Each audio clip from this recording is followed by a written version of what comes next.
नाशिक शहरात आदिवासींचे वादळ, तपोवनापासून आदिवासी आयुक्तालयापर्यंत लाखोंचा मोर्चा। जय आदिवासी, जय बिरसा मुंडा, जय राघोजी भांगरे, एक तीर एक कमान, सारे आदिवासी एक समान। प्यासा भारती झालीच पाहिजे, कोण म्हणते देणार नाही, घेतल्याशिवाय राहणार नाही। आदिवासी एकजुटीचा विजय असो, यासह अनेक आक्रमक घोषणा देत आदिवासी बांधव आणि भगिनींचा विराट मोर्चा बुधवारी दिनांक 28 रोजी दुपारी निघाला होता। राज्यातील 13 जिल्ह्यांमधील आदिवासी 17 सवर्ग पेसा भरतीसाठी कृती समितीतर्फे तपोवनपासून आदिवासी आयुक्तालयापर्यंतचा हा मोर्चा तब्बल 2 तास चालला।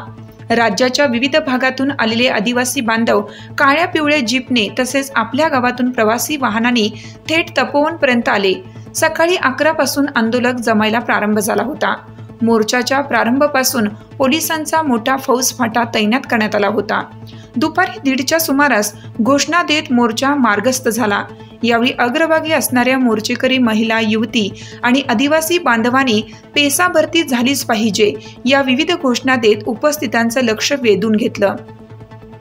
तपोवनातून मोर्चात सहभागी झालेले आंदोलन आदिवासी आयुक्तालयासमोर जमल्यानंतर त्या मोर्चाचे रूपांतर सभेत करण्यात आलं।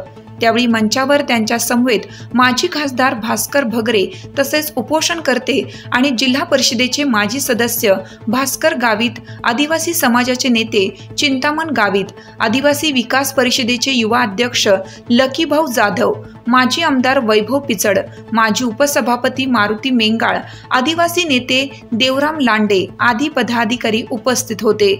ब्युरो रिपोर्ट, सुराज्य न्यूज, संपादक जयराम धादवड।